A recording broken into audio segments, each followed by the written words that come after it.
तो जैसे ही जो लॉन्ग टियान होता है उसे पता लगता है कि यहाँ पर रहने वाले जो बीस्ट है वे ह्यूमन इमोर्टल रियलम पर है, तो वो बहुत ही ज़्यादा शौक हो जाता है और वो शौक होते हुए बोलता है कि हमें जल्द से जल्द यहाँ से निकलना चाहिए। जो सुनकर के यहाँ जो होता है वो बोलता है कि ठीक है, जब मैं एक सही लेवल पर चला जाऊंगा तो उसके बाद मैं दोबारा से इसे वापस लेने के लिए आऊँगा, इतना तुम यहीं पर ही रुको। और इतना बोलते हैं साथ ही किंग यहाँ जो होता है वो लॉन्ग टियान से बोलता है कि ठीक है, तो चलो अब यहाँ का जो काम था वो तो निपट गया, तो चलो अब वापस चलते हैं। जो सुनते के साथ ही लॉन्ग टियान जो होता है वो भी ओके बोल देता है। जिसके बाद हम देखते हैं कि वे दोनों उड़ते हुए जो फॉर्मेशन होती है उसके अंदर से निकल जाते हैं। जिसके बाद हमारा व्यू जो होता है वो किसी दूसरे पर्सन पर आ जाता है जो कि सीक्रेट वर्ल्ड के अंदर घूम रहा होता है। जिसके बाद अब हमें इस पर्सन के बारे में बताया जाता है कि इस पर्सन का नाम जो है वो फैंग वूजी है और इसी ने ही सीक्रेट वर्ल्ड को बनाया है। और अब जो फैंग वूजी होता है वो अपने हाथ को देखते हुए बोलता है कि मैंने नहीं सोचा था कि ये पर्सन इतनी जल्दी जो अरोरा वर्ल्ड का एंट्रेंस है उसे ढूंढ लेगा। ये बच्चा जो भी है ये यहाँ पर डाउ हार्ट सीट डाफा को प्रैक्टिस करता है, तो इसीलिए अगर मैंने यहाँ पर जो अरोरा वर्ल्ड है उसके एंट्रेंस को ब्लॉक नहीं किया तो मुझे लगता है कि ये अरोरा वर्ल्ड को अपना बैकयार्ड बना लेगा। और इतना बोलते के साथ ही जो फैंग वूजी होता है वो अपने हाथ को आगे करते हुए बोलता है कि स्मॉल वर्ल्ड चलो टाइम आ चुका है तुम्हारे डिसअपीयर होने का। और उसके इतना बोलते के साथ ही अब हम देखते हैं कि जो स्मॉल वर्ल्ड होता है वो कोलैप्स होना स्टार्ट हो जाता है। और अब फैंग वूजी जो होता है वो उस फॉर्मेशन के पास में आते हुए बोलता है कि 1 घंटे में जो स्मॉल वर्ल्ड है वो पूरी तरह से डिसअपीयर हो जाएगा और उसी के साथ में ये जो अरोरा वर्ल्ड है ये भी उसी के साथ में यहाँ से डिसअपीयर हो जाएगा। और उसके अब इतना बोलते कि शादी हमारा व्यू जो होता है वो शुद्ध तो और बाकी के जो ह्यूमन किंग रियलम के कल्टीवेटर होते हैं उनके ऊपर आ जाता है। जहाँ पर कि अब जो यून होता है वो थोड़ा सोचते हुए बोलता है कि यान किंग यान जो है वो काफ़ी पहले यहाँ से गया था, लेकिन इतना टाइम बीतने के बाद भी वो अभी तक वापस नहीं आया, तो कहीं ऐसा तो नहीं है कि उसे कुछ हो गया है। और यून के इतना बोलते के साथ ही जो किलिंग होता है वो यून से बोलता है कि आपको टेंशन लेने की ज़रूरत नहीं है, बिग ब्रदर ऐसे पर्सन नहीं है जिन्हें कि इतनी आसानी से मार दिया जाए। और वैसे भी मैंने बिग ब्रदर के साथ में यहाँ पर कॉन्ट्रैक्ट बनाया हुआ है, तो इसीलिए मैं महसूस कर सकता हूँ कि वे पूरी तरह से ठीक है। और उसके इतना बोलते के साथ ही हम देखते हैं कि किंगयान जो होता है वो लॉन्ग टियान के साथ में वहाँ पर आ जाता है और वहाँ पर आने के बाद वो बोलता है कि तुम्हें टेंशन लेने की ज़रूरत नहीं है, मैं वापस आ चुका हूँ। जो सुनते के साथ ही कीलिंग जो होता है वो खुश होते हुए बोलता है कि अरे वाह देखो जो ब्रदर है वो वापस आ गए। जो सुनकर शुतू तू भी खुश होते हुए बोलता है कि ब्रदर हम आपका ये पिछले काफी लंबे टाइम से इंतजार कर रहे थे। जो सुनते के साथ ही ड्रैगन क्लैन का पैराट्री जो होता है वो किंगयान से बोलता है कि ब्रदर किंगयान आपने यहाँ पर हमें जो सी फॉर्मेशन बनाने के लिए बोली थी हमने उसे पूरी तरह से सेटअप कर दिया है, बस अब हम आपके ही आने का इंतजार कर रहे थे। और इतना बोलते के साथ ही उसका ध्यान जो होता है वो एकदम से लॉन्ग टियान के ऊपर चला जाता है, जिसे देखने के बाद वो शो होकर चिल्लाते हुए बोलता है कि 1 मिनट रुको, ये तो जियाओ टियान है, लगता है कि ब्रदर किंगयान ने इसे कैप्चर कर लिया है। जो सुनते के साथ ही जो क्यों होता है वो लॉन्ग टियान के ऊपर अटैक करते हुए बोलता है कि ब्रदर किंगयान आपने जब इसे कैप्चर कर लिया था तो आपने इसे मारा क्यों नहीं, क्योंकि इसे यहाँ पर जिंदा रखना मतलब कि अपने ही लिए प्रॉब्लमों को क्रिएट करना है। जो सुनते के साथ ही अब यून जो होता है वो भी उसकी तरफ अटैक करने के लिए जाने ही लगता है और वो अटैक करते हुए बोलता है कि जो जियाओ टियान है वो बहुत ही ट्रिकों को जानता है और हो सकता है कि ये हमारे खिलाफ किसी बड़ी ट्रिक का यूज कर ले, तो इसीलिए इसे यहाँ पर ख़त्म कर देना चाहिए। जो सुनते के साथ ही अब जो तू होता है वो भी उसकी तरफ देखने लगता है और वो उसकी तरफ देखते हुए बोलता है कि जो ब्रदर किंगयान है वो इस तरह के पर्सन नहीं है जो कि अपने एनिमी को इस तरह से छोड़ दे। तो अगर ब्रदर किंगयान ने इस जियाओ टियान को यहाँ पर जिंदा रखा है तो पक्का इसके पीछे कोई ना कोई राज जरूर होगा। जो सुनकर अब किलिंग जो होता है वो अपने मन में सोचता है कि मैं यहाँ पर महसूस कर सकता हूँ कि जो जियाओ टियान है उसकी बॉडी के अंदर यहाँ पर किसी और की सोल है, तो कहीं इसका मतलब ये तो नहीं कि ब्रदर किंगयान ने यहाँ पर इसकी इसीलिए लाइफ को बख्शा है। और वे लोग ये सोच ही रहे होते हैं तभी जो किंगयान होता है वो उन लोगों से बोलता है कि तुम लोगों को टेंशन लेने की बिल्कुल भी ज़रूरत नहीं है, क्योंकि जो जियाओ टियान था उसकी सोल जो है वो पूरी तरह से डिस्ट्रॉय हो चुकी है और अभी यहाँ पर जो है ये मेरा सर्वेंट है। जो सुनते के साथ ही जो लॉन्ग टियान होता है वो खुद का इंट्रोडक्शन देते हुए बताता है कि मैं मास्टर का स्लेव हूँ और मेरा नाम लॉन्ग टियान है।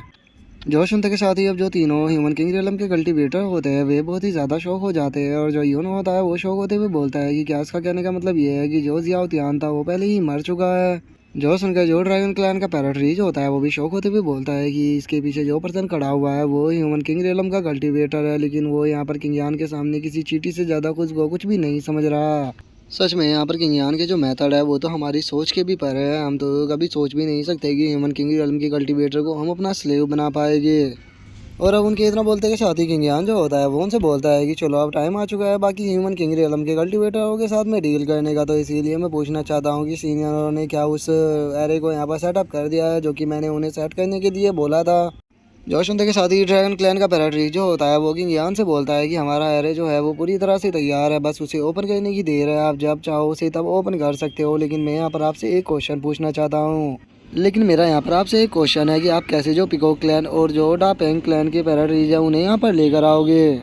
जो सुनकर किंग यान जो होता है वो उन लोगों से बोलता है कि तुम्हें टेंशन लेने की बिल्कुल भी जरूरत नहीं है, उन लोगों को ढूंढना मेरे लिए कोई भी बड़ी बात नहीं होने वाली। और इतना बोलकर किंग यान जो होता है वो अपने मन में सोचता है कि जब शुरू में जो खोंग हुआ थी उसकी बॉडी के अंदर मैंने अपनी कॉन्सियसनेस को छोड़ दिया था, और यहाँ पर मैं अब अपने डिवाइन सेंस की मदद से उसे बहुत ही आसानी से ढूंढ सकता हूँ। तो चलो पता लगाते हैं कि वो आखिर कहाँ पर है।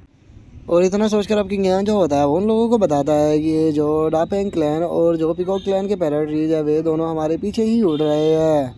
जो सुनते के साथ ही कीलिंग जो होता है वो जोर जोर से हंसने लगता है और वो हंसते हुए बोलता है कि अरे वाह, ये लोग तो खुद ही जाल में फंसने के लिए आ गए। जो सुनकर अब किंग यहाँ जो होता है वो तीनों ह्यूमन किंग रियलम के कल्टीवेटरों से बोलता है कि सीनियर पहले आप थोड़ी देर के लिए यहाँ पर छुप जाइए, क्योंकि मैं और कीलिंग मिलकर जो वे दोनों हैं उन्हें यहाँ पर इस एरे के अंदर लेकर आएंगे, उसके बाद ही आप तीनों मिलकर उसके ऊपर अटैक करना। जो सुनते के साथ ही अब जो ड्रैगन क्लैन का पैराट्रीज होता है वो किंग यान से बोलता है कि ठीक है, तो फिर हम थोड़ा छुपने के लिए जा रहे हैं, और जैसे ही वे लोग यहाँ पर आए तो हमें आप बता देना, हम उनके ऊपर अटैक को कर देंगे। और वैसे भी मुझे नहीं लगता कि उन्हें यहाँ पर लाने के लिए ज़्यादा कुछ करना पड़ेगा, क्योंकि वे इतने बड़े बेवकूफ़ है, आपको देखते ही खुद ही यहाँ पर आ जाएंगे। और आप बस इन्हें यहाँ पर एक बार लेकर आ जाइए, उसके बाद उन सभी के साथ में क्या करना है वो आप हमारे ऊपर छोड़ देना। और उनके इतना बोलते कि शादी बम कॉन्गरो और डापेंग क्लैन का जो पैराट्रीज होता है उन्हें देखते हैं जो कि वहाँ से उड़ रहे होते हैं, और वहीं पास में पत्थर के पीछे जो किंग यान और जो कीलिंग होता है वो छुपे हुए होते हैं। और उन दोनों को वहाँ पर देखने के बाद किंग यान जो होता है वो कीलिंग से बोलता है कि कीलिंग लो, ये दोनों यहाँ पर आ गए और अब आगे की तुम्हें क्या करना है ये तुम अच्छे से जानते हो।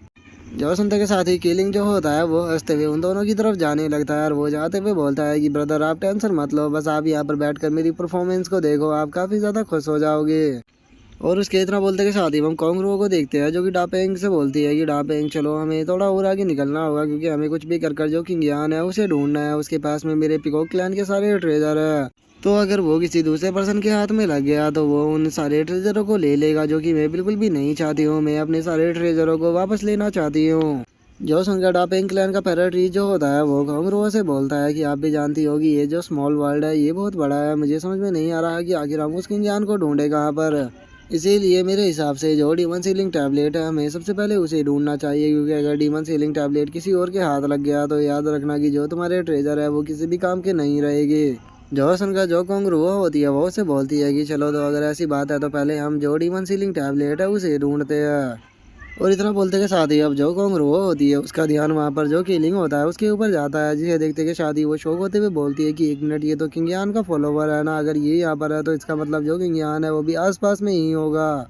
जो सुनते के साथ ही अब जो डापेंग क्लैन का पैराट्रीज होता है वो कॉन्गरुआ को शांत करते हुए उसे बोलता है कि कॉन्गरुआ ये एकदम से हमारे सामने आ गया तो तुम्हें नहीं लगता कि यहाँ पर कुछ ना कुछ गड़बड़ है, हो सकता है कि ये हमें फांसने के लिए एक ट्रैप हो। जो सुनते के साथ ही जो कॉन्गरुआ होती है वो हंसते हुए उसे बोलती है कि डापेंग क्लैन के पैराट्रीज क्या आप भूल गए हो कि हमारे ऊपर लगने वाली रिस्ट्रिक्शन जो थी वो हट चुकी है, अब हम अपनी ह्यूमन किंग रियलम की कल्टीवेशन का पूरा यूज कर सकते हैं, तो क्या आपको लगता है कि किंग यान हमारे सामने टिक पाएगा? आपको यहाँ पर अब किंग यान की टेंशन लेने की जरूरत नहीं है, हमें यहाँ पर जो ये उसका फॉलोवर है उसे पकड़ लेना चाहिए। अगर एक बार ये हमारे यहाँ पर हाथ में आ गया तो उसके बाद जो किंग यान है वो भी हमारे हाथ में आ जाएगा, और उसके बाद सारे ट्रेजर भी हमारे होंगे।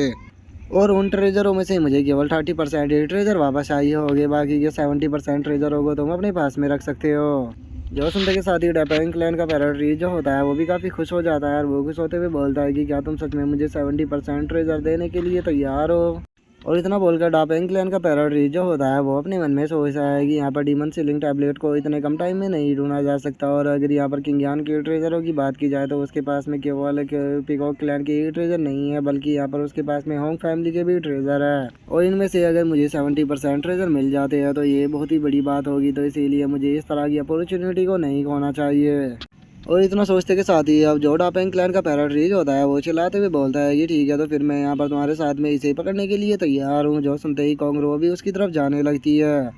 और अब उन्हें अपनी तरफ आता हुआ देखकर जो किलिंग होता है वो घबराते हुए बोलता है कि डैमिट, आखिर ये दो पागल बीस्ट यहाँ पर कहाँ से आ गए, मुझे जल्द से जल्द यहाँ से निकलना होगा। जो सुनते के साथ ही कॉन्गरो को काफ़ी गुस्सा आ जाता है और वो उसके ऊपर अटैक करते हुए बोलती है कि बास्टर्ड, तुम्हारी हिम्मत कैसे हो गई यहाँ पर हमें पागल बीस्ट बोलने की, लगता है कि तुम यहाँ पर हमारे हाथों से मारना चाहते हो। और इतना बोलते के साथ ही जो कॉन्गरो और जो डापेंग क्लैन का पैराट्रीज होता है वो दोनों उसके ऊपर अटैक को कर देते हैं। और अब यहीं पर ही जो हमारा आज का एपिसोड है वो कंप्लीट हो जाता है। तो नेक्स्ट एपिसोड में देखेंगे कि आगे क्या होता है। अगर आप लोगों को वीडियो अच्छी लगी हो तो लाइक करना, चैनल को सब्सक्राइब करना। मैं मिलता हूँ नेक्स्ट एपिसोड में, तब तक के लिए बाय बाय गाइस।